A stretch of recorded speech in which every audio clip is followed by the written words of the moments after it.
That's right. Welcome in, welcome back, folks, to the problem with Plan B at OC edition of the Always Irish Show. As always, you can find the program on YouTube. Do it, subscribe if you haven't yet. Appreciate it very much. Give the video a thumbs up. That helps me as well. Notifications on. That way you'll be alerted every time a new episode drops. You don't want to miss it. Twitter, search bar Always Irish Rat. Always Irish Inc. Emails, alwaysirishnd@gmail.com. Audio only, anywhere you want me. You can get me. Call-in line 312-988-15. Tell Johnny all you heard and seen. Fighting Irish Wire every day. Every day. Make it Google tab it. So you hit it every day. Read everything new going on with Notre Dame from yours truly and the rest of our fabulous team. So, here we go again. Welcome back in, folks.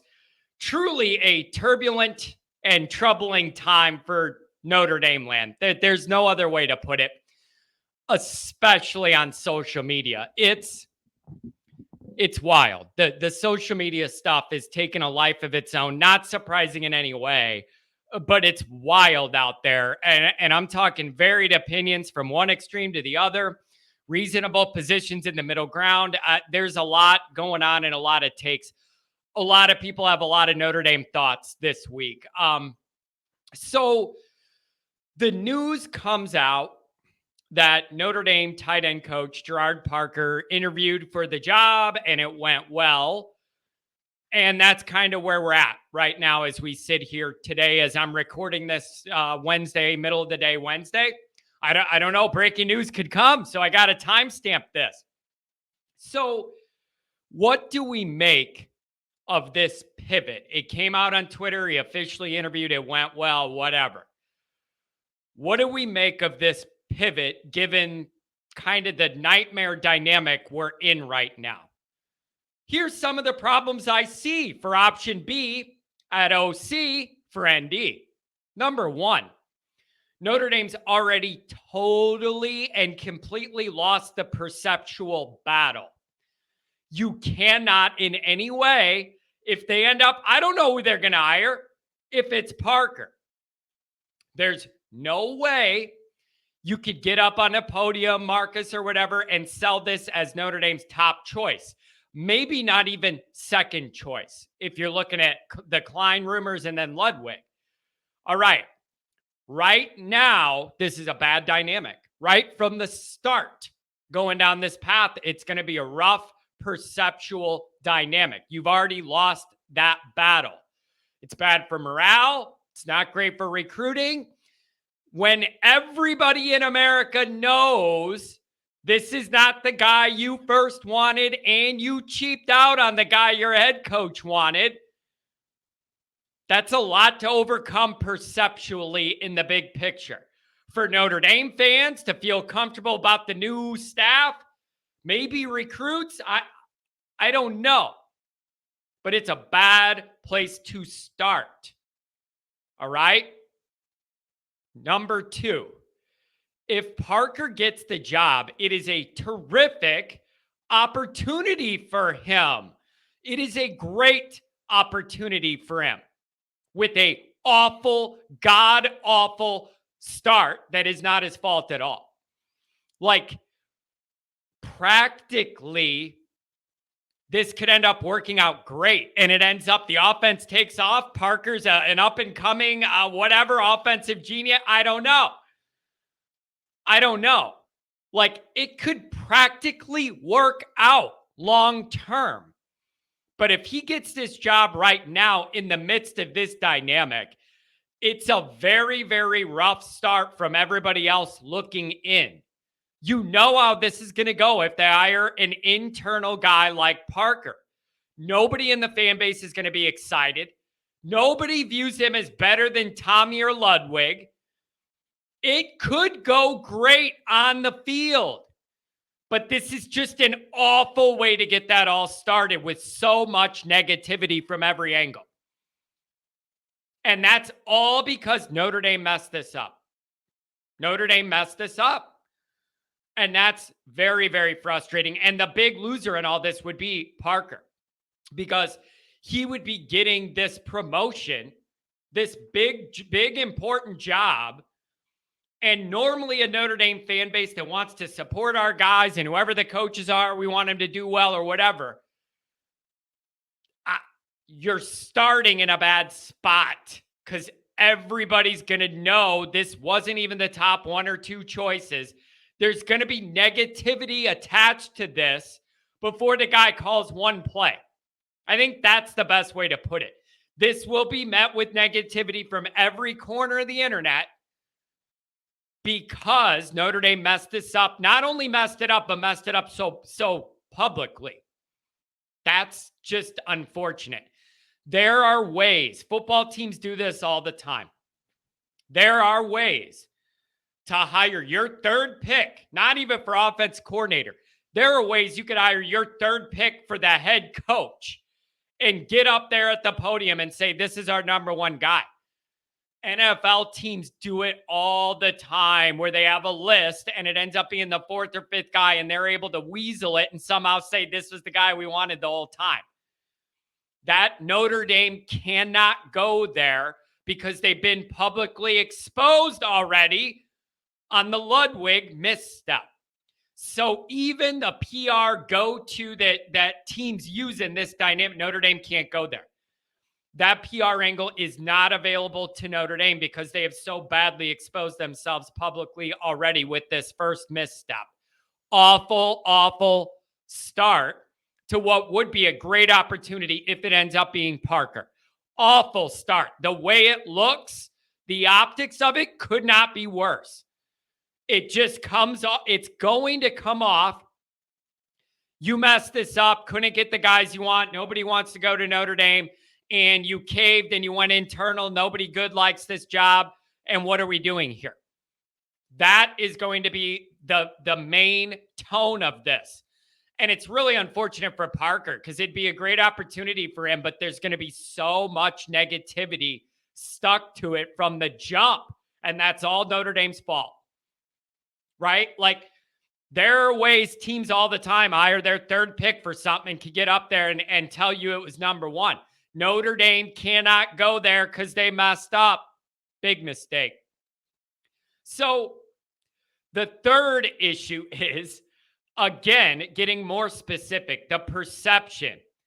Was this the best guy left that was interested, or we just defaulted to an internal hire to put out the fire and move on? What I'm getting at is every time, if they do this and it's Parker, every 3 and out from now on, everybody on Twitter is going to go, is this guy even qualified to run the offense? No wonder we went 3 and out. Like, I'm just telling you, you could say that's not fair all you want. I'm telling you how it's going to go. I'm telling you how it's going to go. I'm not saying that's right or wrong. I just know this fan base better than most. That's what's going to happen. Every 3 and out. Is he even qualified? This is what happens when you cheap out. All of that's coming. Every 3 and out. Every bad play that doesn't work. That's coming. And it doesn't matter. I know he was an offense coordinator before. You know that's not going to matter to the perception here. So that's just going to be an issue. Every single bad thing this offense does now, people are going to question, should this guy even be running it? That is an awful place to start. And again, this whole dynamic I'm seeing this through is Notre Dame's fault. They set it up. There were ways to end up hiring Parker and have it be framed more positive that people could be more open to. The way Notre Dame's gone about it is it's failure. Failure is the way they went about it. All right? So that's another issue. I mean, Parker's the winner and the loser in all this. If this goes this way, he's a big winner and a big loser. Rough spot to be in. So number 4 issue with this is, besides OC, you still have an O-line problem. So what happens there if you're not bringing in an external offensive coordinator that wants to bring his offensive line guy with them? Then what? Well, people are going to say, I guess Chris Watt. Sure, you can do that. But again, now you're doubling up on the public narrative that Notre Dame couldn't get anybody good that wanted to come here from anywhere else, whatever. And then you're doubling up on that negative perception right away. You're doing it times two. Internally, offensive line guy, Notre Dame guy, OC.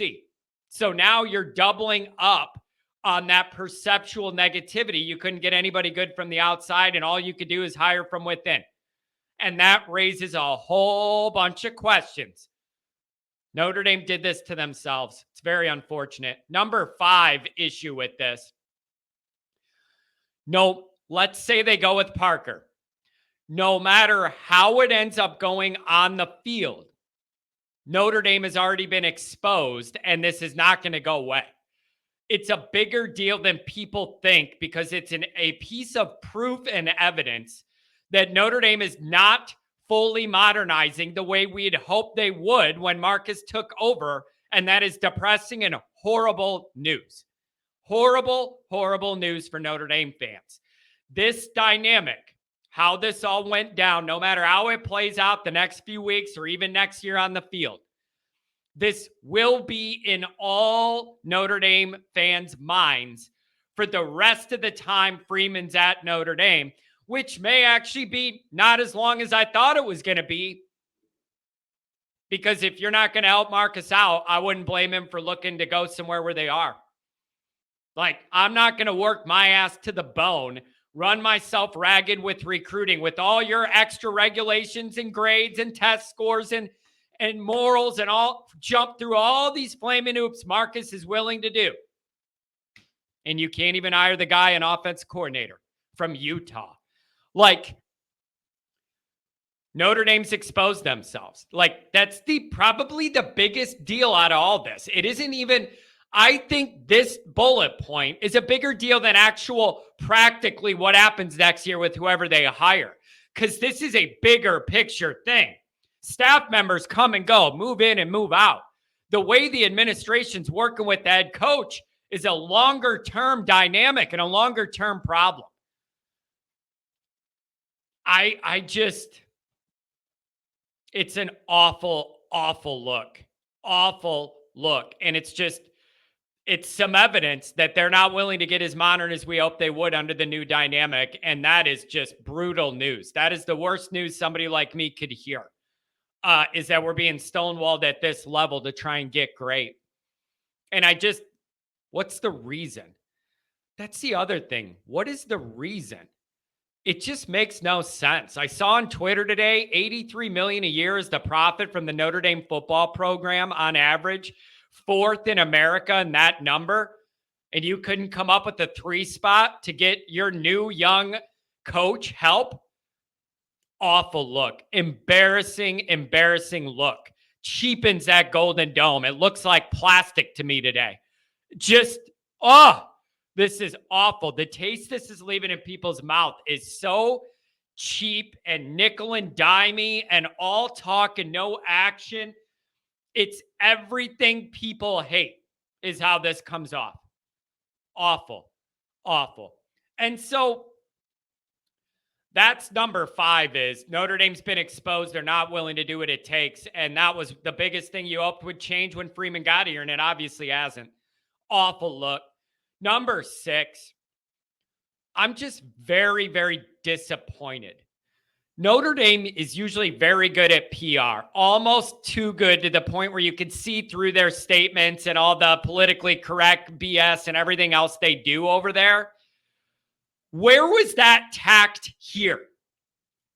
Like, you're all fancy and careful with how you navigate situations and word things and how you present different things around Notre Dame and everything, careful about the messaging and how it looks and comes off. All those considerations are made every day at Notre Dame. Where was that tact here? Why wasn't all of that attention to detail and tact with the message applied here? And communication and timing and all that. I'm bitterly, bitterly disappointed. This embarrassment is below Notre Dame, and it's a major red flag that we're in this position. Major red flag. The dynamic we're in right now is the one Notre Dame had to avoid in order to set Marcus up to succeed. They had to avoid some sort of hiring catastrophe here And they didn't. Notre Dame set themselves up and fell for their own PR trap, and it disgusts me. This was all completely avoidable, 100%. This whole thing was avoidable. It didn't need to happen. Notre Dame messed this one up, and it hurts everybody. This is just an awful, awful look. And then one other thing I want to address before I wrap up. I've had people reach out and say, John, don't you feel like an idiot that you were kind of open to Tommy leaving, and then now look at the dynamic we're in now where we can't even hire somebody? Like, does that make you rethink being open to Tommy leaving? My answer to that is no, it doesn't, because never in my wildest dreams was I figuring Notre Dame would be this inept at hiring. Like, when you present it to me that way, it sounds like you were building in that Notre Dame was going to fumble this, mess it up, and humiliate themselves in a way they normally don't publicly because they're so careful about messaging all the time. So for you to like bring that to me, it's built in that I would know Notre Dame would be this awful at doing this time. I wasn't banking on that. Like I said, Notre Dame's almost too polished with public relations and how things look sometimes. I expected that tack to follow into this hire, and it didn't. So, I mean, obviously we spoke that there were risks if you lose Tommy that the next guy might not be good enough. I just didn't think Marcus wasn't going to be able to hire the best fit for the job. Like, you're putting a lot of assumptions on me that you expect me to expect Notre Dame to mess it up this big and then have me retroactively miss Tommy? That's not even a real world argument. You want me to transcend time in a time machine and know we would have messed it up. In no world did I figure Notre Dame would screw this up that bad with whoever they wanted to hire once Tommy left. Like, the regression here in my trust in how Notre Dame operates is 10 miles. They've lost trust. The Notre Dame administration has lost trust through this. Horrible, horrible look, totally avoidable. So if it ends up being Parker, good for him. I just feel bad for him because the public sentiment on this is going to be all negative. All negative, and it's all Notre Dame's fault. It's not going to be, oh, tell the fans to be more mature. No, Notre Dame brought this on themselves with all that they did wrong here. That's going to be the reaction, and I feel bad for Parker. It's a great job opportunity. It's just the roughest start I could imagine as far as how people are viewing that position. Awful starting point. You're setting the guy up for criticism right away. I'm telling you, you know it. Every third and out, every 3 and out, it's going to be, he's not even qualified. This is all a joke. Notre Dame's a Mickey Mouse program. And that's coming from our own fans, not even from the outside. Every time, that's what's going to happen. Notre Dame messed this up big time. It's super disappointing, and they have no trust. So, I don't know what else to say, guys. Let me know what you think. We'll see ya.